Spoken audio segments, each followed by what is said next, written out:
तो अब हम जरा एक और अहम मुद्दे की जानिब बढ़ते हैं जिस पर सबकी नजरें हैं। दिल थोड़े दुखे, थोड़े नहीं काफी दुखे हैं, मायूस भी हैं। आदत हो गई है। अब तो आदत सी हो गई है मुझको ऐसे जीने में। तो क्या हो रहा है जी, वर्ल्ड कप हो रहा है, आईसीसी वर्ल्ड कप इंडिया में हो रहा है। ये आपने एकदम से देखा, मैजिक हमारे पीछे हुआ। तो अशफा, कल क्या हुआ? ऑस्ट्रेलिया ने कल मैक्स बॉल हुआ, 9 रन मैक्स बूजर्ड कर दिया। मैक्स वेल ने तमाम नेदरलैंड, बेचारी नेदरलैंड 309 रन से इस गेंदों पे अपनी सेंचुरी। नेदरलैंड के भी एक बात कर लें, बेचारों के दिल कितने, मतलब आप सोचे इस बंदे ने 40 गेंदों पे सेंचुरी बनाई और पूरे नेदरलैंड्स ने 90 रन बनाए। मुझे एक एतराज है ऑस्ट्रेलिया से। वो क्या भाई, आपने 399 बनाए, 1 रन बना लेते, 400 कर लेते, मतलब किसने रोका था आपको? इससे पहले साउथ अफ्रीका भी 399 बना चुकी है, पता है आपको? नहीं, मतलब 1 रन और बना लेते तो 400 हो जाते, और 309 रन से हारना, मेरे ख्याल में इससे बड़ा कोई मार्जिन, ये सबसे बड़ा मार्जिन है यहाँ पर वर्ल्ड कप में स्पेशली। अच्छा जी, इसके अलावा जो स्टार ऑफ द इवनिंग एक और भी थे, वो थे डेव वार्नर।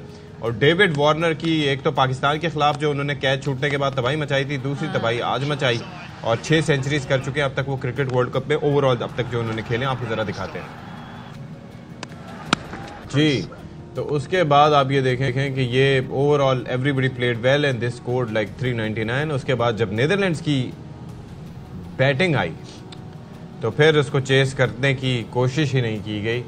और मुझे ये लगा कि नेदरलैंड्स के पीछे कहीं ऐसा नहीं कि हमारे शाहीन खेल रहे हों, क्योंकि वो भी इतनी परेशानी का शिकार हो नेदरलैंड से ना इतना मुकाबला करें। और नेदरलैंड्स अच्छी टीम है, बस कर। वेस्ट इंडीज ने क्वालिफाई नहीं किया, इन्होंने किया है। जिम्बाब्वे ने नहीं किया, इन्होंने किया है। ठीक है, आप अपनी टीम को उसके टाइम पर सुनाए, मतलब नेदरलैंड का टाइम उन्हें सुनाए। अच्छा, क्या किया है भाई तुम लोगों ने? हाँ। क्यों नहीं अच्छा खेला? ऐसे जेम्पा से आउट हो गए। जेम्पा ने हमारे खिलाफ भी विकेट ली थी। अच्छा। मुझे पता नहीं क्यों याद आ जाता है। लेकिन ये भाई, जो ऑस्ट्रेलिया ने जो कमबैक किया है, शुरू में आपको पता है ऑस्ट्रेलिया कितनी बुरी तरह हारा था और सब कह रहे थे ये वही टीम है जो 1 साल पहले। और एक चीज आपको बताएं, अब इस जीत के बाद ऑस्ट्रेलिया की, और जिस मार्जिन से जीते हैं, जो पॉइंट्स टेबल पर हमारी पोजीशन हो गई है ना, वो थोड़ी सी और जरा जी खराब हो गई है, इसलिए कि अब रन रेट से वाली मामला आ गया। वरना तो हम सोच रहे थे जी ऑस्ट्रेलिया अगर मगर वाले सिलसिले, अब तो भाई बड़ा मार्जिन आ गया है। Solidified their position at number 4 और बाकी जो टीमें हैं वो आपके अंदर मौजूद है। Number 1 is India, number 2 is south Africa, number 3 is New Zealand, number 4 is Australia. 5वें और 6ठे नंबर पर पाकिस्तान और अफगानिस्तान मौजूद है, इक्वल नंबर ऑफ पॉइंट्स के साथ। आगे अल्लाह जाने के हमारे साथ क्या होगा। जी, आज का जी बता दें, श्रीलंका और दिफाई चैंपियन इंग्लैंड के दरमियान टाकरा होना है और दोनों टीमों ने 4-4 मैचेस खेलकर एक मैच जीता है। श्रीलंका बेहतर रन रेट की वजह से 8वें, इंग्लैंड 9वें नंबर पर है। अच्छा जी, अब ये है कि जुम्मे के दिन क्या होता है सबसे ज्यादा?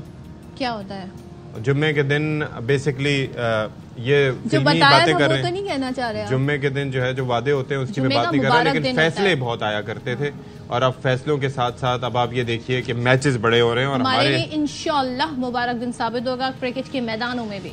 क्या आपने जबरदस्त अंदाज से बात की सदर? इंशाअल्लाह, मेरी दुआएं मेरी टीम के साथ। और तो इसी पर बात कर लेते हैं। हमारे साथ मौजूद है नुमाइंदा खुसूसी बराए खेल जो भारत में पाकिस्तान की नुमाइंदगी कर रहे हैं और मुझे ये लग रहा है कि हमारी टीम से बेहतर कर रहे हैं अब तक। तो शाहिद भाई, खुश आमदेद हमारे शो में। कैसे हैं आप? ठीक ठाक हैं? आदाब शाहिद भाई। अल्हम्दुलिल्लाह अल्हम्दुलिल्लाह, वालेकुम तस्लीमात, आदाब।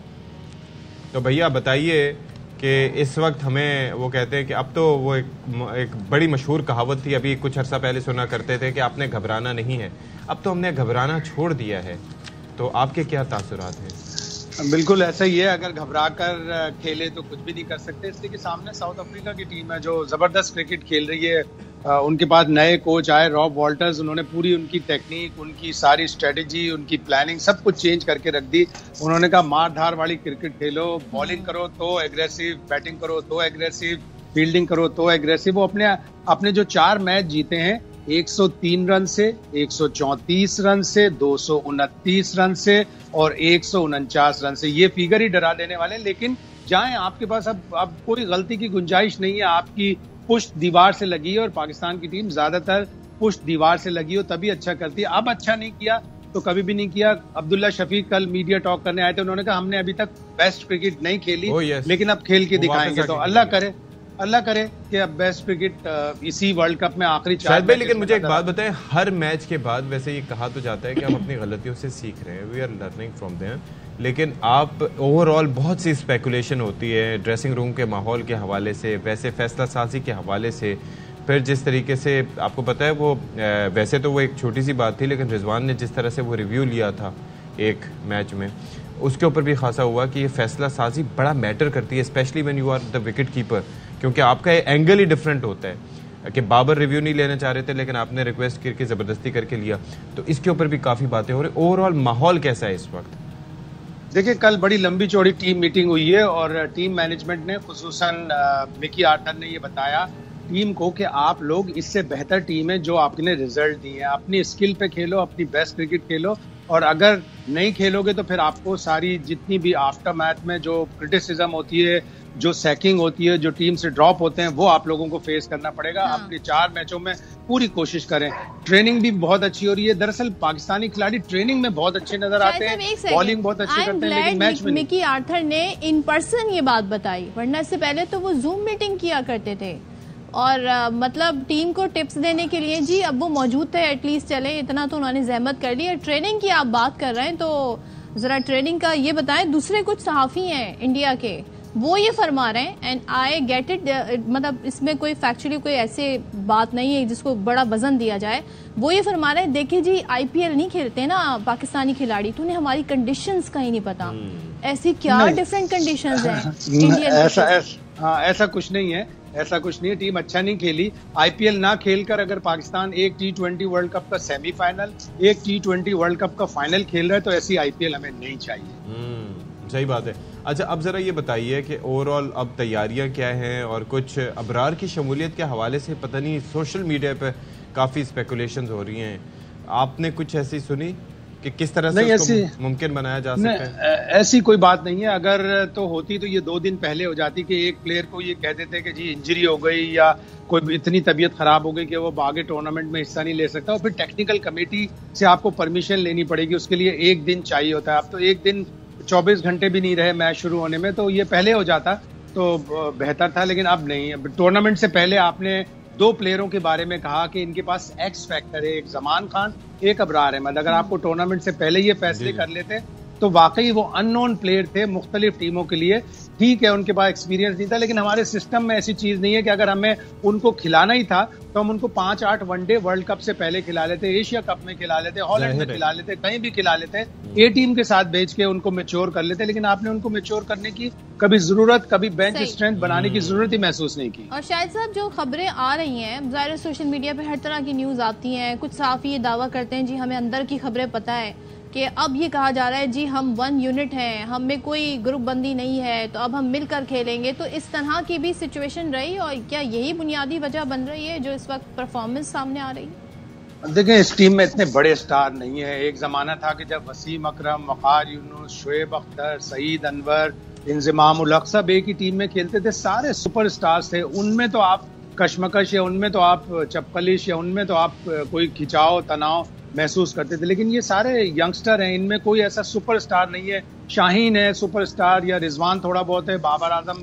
सुपरस्टार है, लेकिन इसमें ऐसी कोई चीज नजर नहीं आ रही। हाँ, वर्ल्ड कप के बाद आप फैसला कर लें कि आपने बाबर आजम को रखना है या नहीं रखना कप्तान, और ये नतीजे के ऊपर आपने ये बताना है बाबर आजम को कि आप एज बैट्समैन खेलें, कप्तानी शायद नहीं। तो ये तो उनको खुद भी अपनी बैटिंग को बेहतर बनाने के लिए, because there is a lot of pressure. ये अगर बायलैटरल सीरीज होती तो जिस तरह, अब मैं एक मिसाल देता हूँ, अगर किसी शख्स की फॉर्म ना हो तो वो वार्म अप मैचेस में इतना अच्छा परफॉर्म कर रहा है, और उसके बाद जैसे ही रियल मैचेस शुरू होते हैं या वर्ल्ड कप का प्रेशर शुरू होता है तो everything declines just like that. Another similarity, खुद भी रियलाइजेशन होनी चाहिए। Another similarity with Kohli. हाँ, आप वो देखें, वो प्रेशर ले रहे हैं। आप जितनी भी इनिंग्स देखें, भारत वाला मैच वो अपनी गलती से आउट हुए, नेदरलैंड वाला मैच वो अपनी गलती से आउट हुए, अफगानिस्तान वाला मैच वो अपनी गलती से आउट हुए, ऑस्ट्रेलिया का मैच, सारी अपनी गलतियों से आउट हो रहे हैं। उनको ये रियलाइजेशन होनी चाहिए कि मैं हो सकता है कप्तानी का दबाव ले रहा हूँ तो मैं फिर वर्ल्ड कप के बाद कप्तानी छोड़ दूं, अपनी क्रिकेट खेलूं। लेकिन पाकिस्तान में ऐसा फैसला क्रिकेटर खुद करे, मैं नहीं समझता कि करेगा। कोहली ने भी जी जब उनकी परफॉर्मेंस सालों नहीं चली तो ये फैसला किया, और अब देखें जी क्या फॉर्म में। और उस वक्त सब उनको क्रिटिसाइज करते थे, कहते थे जी कप्तानी इनको नहीं करनी चाहिए, इनके बस की बात नहीं है, इनका गेम इफेक्ट हो रहा है। तो ये जाहिर है जिस तरह से जिस सिनेरियो में किया गया उनके लिए फायदेमंद ही साबित हुआ। बहुत शुक्रिया। हमारा सिस्टम जी शाहिद साहब। हमारा सिस्टम ऐसा नहीं है। ऑस्ट्रेलियन प्लेयर जब आते हैं ग्राउंड पे तो 1 घंटे उन्हें एमसीक्यूज देना पड़ते हैं, उन्हें 3 रिव्यू दिखाए जाते हैं कि इस पे तुम रिव्यू लोगे या नहीं लोगे। तो हमें अपनी क्रिकेट को इस तरह करना पड़ेगा, अदरवाइज हम इसी तरह स्ट्रगल करें। ठीक है, thank you so much Shahid साहब। और देखें जी कल क्या होता है, दुआ करें अपनी टीम के लिए। मैं कल से आपसे कह रही हूँ अपनी टीम के लिए दुआ करें, क्योंकि मामला दुआ का ही है। दुआ का भी है, परफॉर्मेंस अच्छी दें, खेलना आप नहीं है। अच्छा जी, पाकिस्तान की जो खराब तरीन कारकर्दगी मैचेस में रही है, उसके बाद जी एक शख्स क्या 2 इंसान कह लें, मुझे भी शामिल कर लें, लेकिन इसके अलावा एक शख्स और है जिसे पाकिस्तान की जीत का भरपूर यकीन है, और वो शख्सियत है none other than Gulkar Ali Zafar sahab, बड़े फेमस, जिन्होंने मैच से 2 दिन पहले ही जनूबी अफ्रीका के खिलाफ जीत की पेशगोई कर दी है और कौमी टीम को मुबारकबाद भी दे दी है। ये होती है पॉजिटिविटी जी, कि ऐसा होना चाहिए अपनी टीम को सपोर्ट करने के। अली जफर की ट्वीट के रिप्लाई में शायकीन ने तबसरों में दीवाने का ख्वाब करार दे दिया। आई होप अशफाक ने भी कोई रिप्लाई किया होगा। किसी ने कहा अली जफर नींद में, कोई बोला बॉस क्या बहुत जल्दी नहीं हो गई ये बात कहने में। एक सारिफ ने कहा इसी कॉन्फिडेंस ने तो वर्ल्ड कप से बाहर कर दिया। अंदाजा करें। और मैं ये कह रहा हूँ कि ये सारे वो लोग हैं जिनको अपने वतन से मोहब्बत है। Ali Zafar loves his country, we love our country, लेकिन ये थोड़ा सा रियलिस्टिकली हमें देखना चाहिए। जब एक स्टार को सपोर्ट करता है बात है, उसका लेवल ही अलग होता है, फिर वो बड़ा आपको कॉन्फिडेंस मिलता है। तो वो सितारे आसमान से बातें करने लगते हैं। तो मैं यहाँ पे बाबर और अली जफर की बात कर रही थी।